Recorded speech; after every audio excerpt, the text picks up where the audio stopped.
হাট। তুই আমার ভাইস্তের গায়ে হাত দিছিস কে? হ্যাঁ, এইটা কিরকম ব্যবহার হলো? আমি এই জায়গার শিক্ষক, আপনি আমার সাথে তুই তুকারি করছেন কেন? ভাইজান কি হয়েছে? আপনি হাফেজ সাহেবের গায়ে হাত তুলতে যাচ্ছেন কেন? আপনার হাফেজ সাহেব আমার ভাইকে চোর অপবাদ দিয়েছে এবং মেরেছে পর্যন্ত। ও হয়তো ভুলে যাচ্ছে আমি মাদ্রাসার রানিং সেক্রেটারি। কি হাফেজ সাহেব, এটা আমি কি শুনছি? আমার টাকা চুরি হয়েছে, ছাত্ররা সাক্ষী দিল ও টাকা চুরি করেছে, তাই আমি ওরে মেরেছি। কি মাদ্রাসায় সিসি ক্যামেরা আছে? কে টাকা চুরি করেছে সেটা আমি এখনই বের করে দিচ্ছি।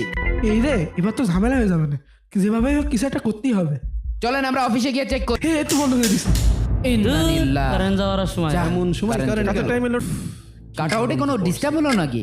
হাফেজ সাহেব, আপনি একটু যাই দেখেন তো কাটআউট ঠিক আছে কিনা। জি। কিরে তুই এখানে কেন?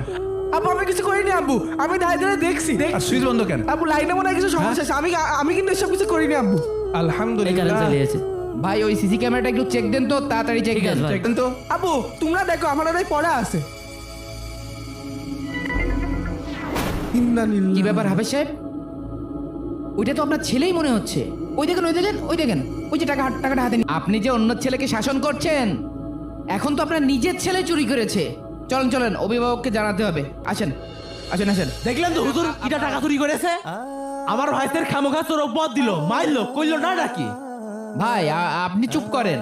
রাগ করা তো সম্পূর্ণ হারাম। আল্লাহ রাসূল সাল্লাল্লাহু আলাইহি সাল্লাম বলছে তোমরা রাগ করো না, রাগ করো না, রাগ করো না। এইভাবে উনি 3 বার বলছেন।